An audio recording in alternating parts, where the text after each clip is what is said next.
আসসালামু আলাইকুম মা। কি করছেন আপনি? আজ আমি রান্নাঘরে আসতে একটু দেরি করে ফেলেছি। ওয়ালাইকুম আসসালাম। এই তো রান্না করছি। এইটা কোনো সমস্যা না মা, তুমি তো এতক্ষণ পড়াশোনা করছিলে। আগে নিজের পড়াশোনা আর সবকিছু ঠিক রাখলে আমার এখানে না আসলেও চলবে। কিন্তু আমাদের শিক্ষিকারা তো বলেছেন বাবা মার কাজের সময় সব সময় সাহায্য করতে, এতে বাবা মা খুশি হন আর আমাদের মন ভালো থাকে। হ্যাঁ, সেটা ঠিক। অবশ্যই আগে নিজের প্রয়োজনীয় কাজগুলো করে নেবে। বাবা মাকে সাহায্য করাও তো অনেক প্রয়োজনীয় কাজ মা। আচ্ছা বাবা, আমি হেরে গেলাম তোমার কাছে, তুমি জিতে গেছো। তোমার কথাই ঠিক। হ্যাঁ হ্যাঁ, আচ্ছা মা, আপনাকে একটা কথা বলার ছিল। হ্যাঁ বলো, কি বলবে? বলছি যে আজকে আমাদের বাসায় আমার বান্ধবী রুমা আর রাবে আসবে। ওরা অনেকদিন ধরেই আসতে চাচ্ছিল। আমি আপনাকে বলবো বলবো করেও বলা হয়নি। আমি কি ওদের আসতে বলবো? আসলে আমরা সবাই মিলে প্ল্যান করেছিলাম যে আমরা সবাই সবার বাসায় গিয়ে একদিন করে বেরিয়ে আসব। সারাদিন বাসায় থেকে থেকে খুব বিরক্ত লাগে। আপনি যদি বলেন তাহলে ওদেরকে আমি নিয়ে আসবো। অবশ্যই আনবে। মেহমানদের সম্মান করা আর সমাদর করা সুন্নত, আর এটা অবশ্যই আনন্দের। তুমি অবশ্যই ওদেরকে আমাদের বাসায় আনবে। আর এমনি তো আমি আজ ভালো ভালো রান্না করেছি, কোনো সমস্যা নেই, ওদেরকে আসতে বলো। আপনাকে অনেক ধন্যবাদ মা। ওদের সাথে আমার কথা হয়েছে, ওরা প্রায় চলে এসেছে। আচ্ছা, তুমি তাহলে এগিয়ে তোমার মেহমানদেরকে নিয়ে এসো। মেহমান আসলে তাদেরকে এগিয়ে নিয়ে আসতে হয়, এতে বিনয় ভাব প্রকাশ পায়, মেহমানও খুশি হয়। মেহমান খুশি হলে আল্লাহ তাআলাও খুশি হয়। আপনি আসলেই অনেক ভালো মা। আমি যাচ্ছি, আর শুক্রিয়া।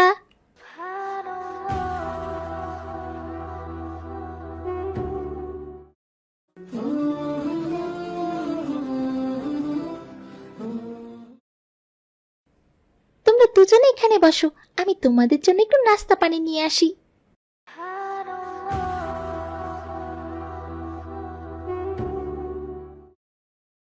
এটা তুমি কি পরে এসেছো রাবেয়া? কেন, কি হয়েছে? আমি তো বেশ সুন্দর একটা জামা পরে এসেছি। এটা সুন্দর? এটা কত কম দামি দেখাচ্ছে। আমাকে দেখেছো আমি কত দামি জামা পরে এসেছি? তুমি কেমন গরিবের মতো একদম। রোকাইয়াদের বাড়ি দেখেছো? কত বড় বাড়ি। আর আমার বাবাও অনেক বড় লোক, এলাকার বড় ব্যবসায়ী, তা তো জানো। কিন্তু তোমরা তো একদমই গরিব। তাই বলে কি কারো বাসায় গেলে একটু ভালো জামা কাপড় পরেও যাবে না? আসলে বাবা ঠিকই বলে, তোমাদের মতো গরিবদের সাথে বন্ধুত্ব করা উচিত নয়। এভাবে বলো না রুমা, আমার খারাপ লাগে। আমি আসলে আমার সবচেয়ে উত্তম জামাটা পরে এসেছি। আমাদের তো এত টাকা নেই, তাই আমার সাধ্য যতটুকু সেটাই পরে এসেছি। তোমরা গরিবরা বন্ধুত্ব করতে চাও কেন বড় লোকের সাথে? আমি শুধু রোকাইয়ার জন্য তোমার সাথে কথা বলি, না হলে রোকাইয়া মনে কষ্ট পাবে। আর আমি এটা বুঝি না, রোকাইয়া কি করে তোমার সাথে বন্ধুত্ব করে? তোমার মতো গরিবকে দেখলে ওর রাগ হয় না?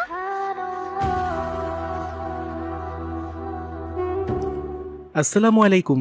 কেমন আছেন আপু আপনারা? আলহামদুলিল্লাহ, ভালো আছি। তুমি? আমরা বেশ ভালো আছি। তুমি এখানে বসো।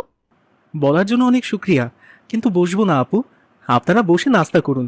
আমার পড়াশোনা আছে, আমাকে পড়তে যেতে হবে এখনই। সামনে তো এক্সাম। তবে যদি কিছু মনে না করেন, আমি আপনাদেরকে দুটো কথা বলতে চাই। কি বলতে চাও তুমি? পাশ দিয়ে যাওয়ার সময় আমি আসলে অনিচ্ছাকৃতভাবে আপনাদের কথাগুলো শুনে ফেলেছি, তার জন্য দুঃখিত। কিন্তু রুমা আপু, আপনাকে আমি অনেক শ্রদ্ধা করি। আপনি রাবেয়া আপুর সাথে যেভাবে কথা বলছেন, এইভাবে কথা বলা আসলে উচিত নয়। আসলে গরিব ইচ্ছে করে কেউ হয় না, আর গরিব হলে কেউ ছোট লোকও হয় না। এমনকি ওর ধনী হলেও কেউ বড়লোক হয়ে যায় না। বড়লোক হতে হলে একটা বড় মন লাগে। আপনি যেটা করছেন সেটা অহংকার। কি বলতে চাও তুমি? অহংকার মানুষের মধ্যে নেতিবাচক মানসিকতার সংস্কৃতির বিকাশ ঘটায়। এটা মূলত শয়তানের অভ্যেস। শয়তান সর্বপ্রথম অহংকার প্রদর্শন করে অনন্তকালের জন্য অভিশপ্ত হয়েছে। মহান আল্লাহ তাআলা অহংকারীদের পছন্দ করেন না। পবিত্র কোরআনে ইরশাদ হয়েছে, অহংকারের বশবর্তী হয়ে তুমি মানুষকে অবজ্ঞা করো না, আর পৃথিবীতে গর্ব ভরে চলাফেরা করো না। নিশ্চয়ই মহান আল্লাহ তাআলা কোনো দাম্ভিক অহংকারীকে পছন্দ করেন না। সূরা লুকমান আয়াত 18। অহংকারের কিছু ইহকালীন ও পরকালীন শাস্তিও আছে, তাই কখনো কাউকে ছোট করে কথা বলবেন না। আমি ইচ্ছে করলে অনেক কিছুই বলতে পারি, কিন্তু আপনারা বড়, এমনিতেও আমার সময় কম, ক্ষমা করবেন। আপনারা বসুন, আমি আসছি।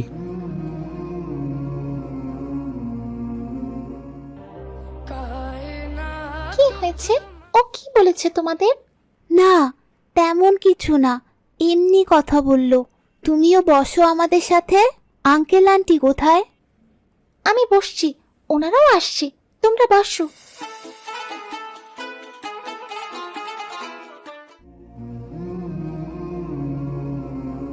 রুকাইয়া, বেশ ভালো লাগলো তোমাদের বাড়িতে। আমার আসলে খুব ভালো লেগেছে। আমি চাই আগামীকাল তুমি আমাদের বাড়িতে বেরিয়ে আসো। আমি একা কেন? রাবেয়া তো আমাদের সাথে যাবে। রাবেয়া কি যাবে? ও তো তেমন কোথাও যেতে চায় না। আর রাইসাও নেই। সমস্যা নেই, তুমি একাই এসো। আমি যাব না, তুমি বরং যাও। আরে না, কেন যাবে না? আমরা দুজন একসাথে যাব। সমস্যা নেই রুমা, তুমি চিন্তা করো না, আমি রাবেয়াকে রাজি করিয়ে নিয়ে আসবো। তোর মতো গরিব বান্ধবী আমার চাই না। ও না আসলেই তো আমি খুশি। বাবা দেখলে কি যে বলবে।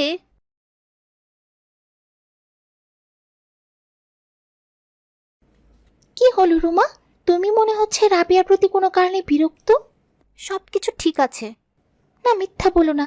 আমার আসলেই মনে হচ্ছে মিথ্যা বললে পাপ হয়, তুমি জানো না? গতকাল থেকেই কেমন লাগছে তোমাদের দুজনকে, বলো তো কি হয়েছে? আর বলো না তুমি। আমি আসলে চাইনি আমার কোনো গরিব বান্ধবী থাকুক। আমার বাবা সব সময় আমাকে বলে গরিবদের সাথে বন্ধুত্ব করতে না। বাবা যদি এসে দেখে আমাকে কি ভাববে বলো?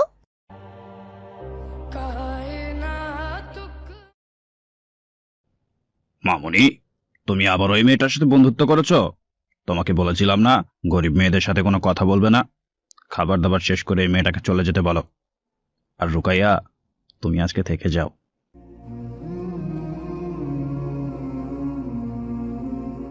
দেখেছো, আমি বলেছিলাম না আমার বাবা একদমই পছন্দ করেন না। সেদিনও তোমাদের বাড়িতে এই জামাটা পরে গিয়েছে, আজকে একই জামা পরে এসেছে। তুমি বলো ওদের সাথে কি আমাদের যায়? তুমি থাকো, আমি তাহলে চলে যাই। না, যাবে না তুমি। দাঁড়াও, তোমার মন এত ছোট হয়ে গেছে কি করে? তুমি এসব কি বলছো?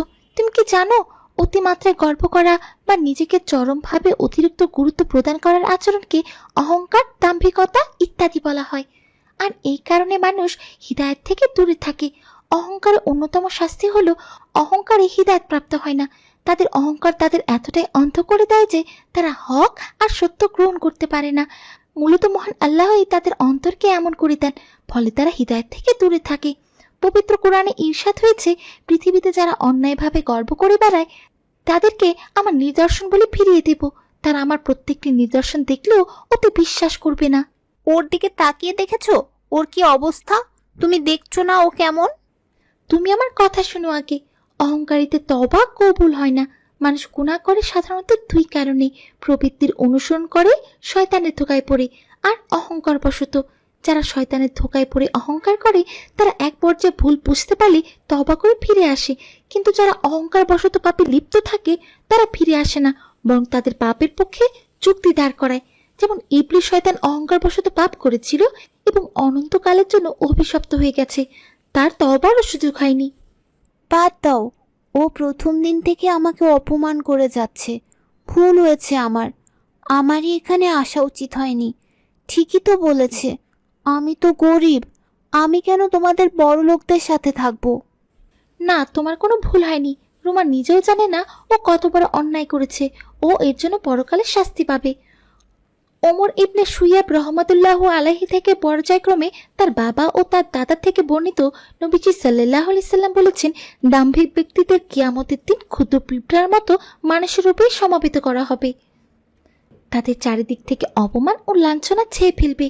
জাহান্নামে বুলাস নামক এক কারাগারের দিকে তাদের টেনে নেওয়া হবে। আগুন তাদেরকে গ্রাস করবে। জান্নাতীদের গলিত রক্ত ও পুজ তাদের পান করানো হবে। অহংকার অবশ্যই শয়তানের চরিত্র। এই অহংকার ও হিংসাই ইবলিশকে ফেরেশতাদের শিক্ষক থেকে শয়তানে পরিণত করেছে। রাবেয়া, তুমি এই সামান্য গরিব মেয়েটার জন্য আমাকে এত কথা শোনাচ্ছ? এজন্য আমি এই মেয়েটাকে দেখতে পারি না। এই মেয়েটার জন্য আজ আমি আমার প্রিয় বান্ধবীর কাছে খারাপ হয়ে গেছি। আমি তোমার একটা কথাও শুনতে চাই না।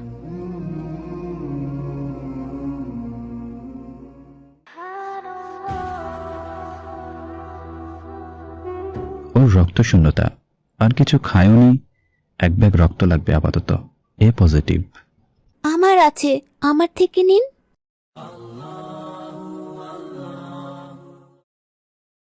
আমার কি হয়েছে?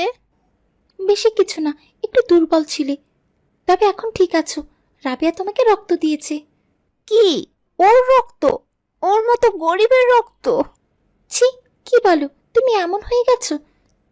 যে তোমাকে বাঁচালো তাকে। আমি আর বসবো না এখানে, চলো রাবেয়া। ওর জন্য তুমি আমার সাথে খারাপ আচরণ করছো?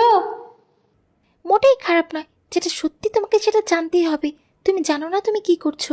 রাসূলুল্লাহ সাল্লাল্লাহু আলাইহি সাল্লাম বলেছেন, তিনটি বস্তু মানুষের ধ্বংসের কারণ: প্রবৃত্তি বা নফসের পূজা, লোভ ও আত্ম অহংকার। তিনি আরো বলেন, অহংকারী হলো সবচেয়ে মারাত্মক আর ক্ষতিকর। আত্মগৌরব করা শুধু আল্লাহ রাব্বুল আলামিনের ক্ষেত্রেই প্রযোজ্য। যে ব্যক্তি এই গুণ নিয়ে আল্লাহর সঙ্গে টানাটানি করে, আল্লাহ তাকে ধ্বংস করে দেন। হ্যাঁ, আমি এ সম্পর্কে জানি, কিন্তু তোমাকে কখনো আমি এসব কিছু বলিনি। আমি আসলে লজ্জায় কিছু বলতেই পারিনি রুমা। আমি জানি অহংকারী সম্পর্কে কোরআন কারিমে আল্লাহ রব্বুল ইজ্জত বলেন, পৃথিবীতে দম্ভ ভরে পদচারণ করো না, নিশ্চয়ই তুমি ভূপৃষ্ঠকে কখনোই বিদীর্ণ করতে পারবে না, এবং উচ্চতায় তুমি পর্বত সমান হতে পারবে না। প্রিয় নবীজি আরও বলেন, যার অন্তরে বিন্দু পরিমাণ অহংকার আছে সে জান্নাতে প্রবেশ করতে পারবে না। দুনিয়াতে অহংকার পরিণতি হলো লাঞ্ছনা গঞ্জনা। যার অন্তরে যতটুকু অহংকার সৃষ্টি হবে, তার জ্ঞান ততটুকুই হ্রাস পাবে। যদিও কারো অন্তরে অহংকার স্থিতি লাভ করে, তবে তার জ্ঞান চক্ষু অন্ধ হয়ে যাবে, বোধশক্তির লোপ পাবে। সে অন্যের চেয়ে নিজেকে শ্রেষ্ঠ মনে করবে। তার চেহারায়, আচরণ আর চলন বলনেও কাজকর্মে অহংকারের দুর্গন্ধ ছড়াতে থাকবে। তোমার বাবা হতে পারে অনেক দামি এবং বড় লোক, কিন্তু তাই বলে তুমি অহংকার করে কাউকে ছোট করার অধিকার রাখো না। আমি আগে জানলে তোমার বাড়িতে কখনোই আসতাম না। মেয়েটা তোমাকে রক্ত দিল, তোমার বাবাও তো বাড়িতে নেই। ভাগ্যিস রাবেয়া বুদ্ধি করে ডাক্তার এনেছে আর রক্ত দিয়ে বাঁচিয়েছে। আর সময় মতো সেই মেয়েটা তোমার পাশে না দাঁড়ালে তোমার বাবার কোটি টাকা তোমাকে বাঁচাতে পারতো না। মানুষকে ভালোবাসো, ছোট করো না। সুকাইয়া, আমি বুঝতে পেরেছি আমার ভুল হয়ে গেছে, কিন্তু আমি তো মন থেকে কখনো গরিবদের মেনে নিতে পারি না। আমি কিভাবে তাহলে নিজেকে শোধরাবো? আমার বাবা কখনো আমাকে সেই শিক্ষাই দেননি।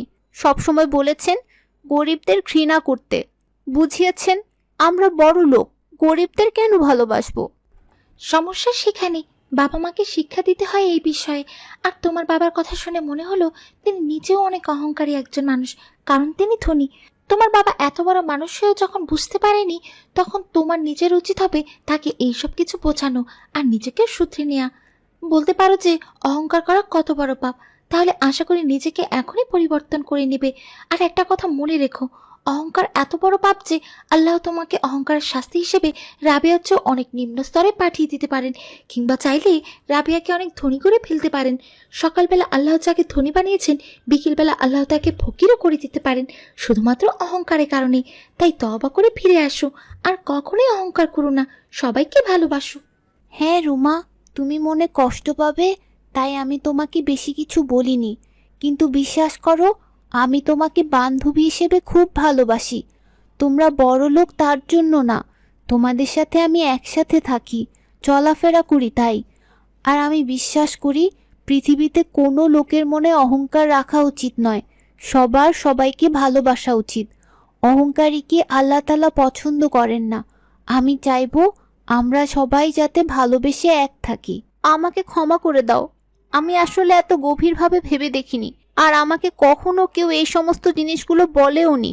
টাকা পয়সার অহংকারে আমার ভেতরটা একদম অন্ধ হয়ে গেছিল। তোমাদেরকে ধন্যবাদ আমাকে বুঝিয়ে বলার জন্য। তোমরা চাইলে আমার সাথে খারাপ আচরণ করতে পারতে, কিন্তু তোমরা আমাকে বুঝিয়েছো। অনেক ধন্যবাদ। আর কখনো অহংকার করব না, আর আমার বাবাকে বোঝাবো। তোমাকেও ধন্যবাদ বোঝার জন্য। চলো রাবেয়া, এবার আমরা বাড়ি যাই। যাব, তবে তার আগে তোমাদেরকে কথা দিতে হবে। আগামীকাল তোমরা আমার বাড়ি যাবে, নাকি গরিব বলে আমার বাড়ি যাবে না রুমা? নিশ্চয়ই যাব, আমি সবার আগে তোমার বাড়িতে যাব। এই তো তোমার ভুল বুঝতে পেরেছো। ইনশাআল্লাহ আমরা আগামী দিন সবাই তোমার বাড়িতে যাব।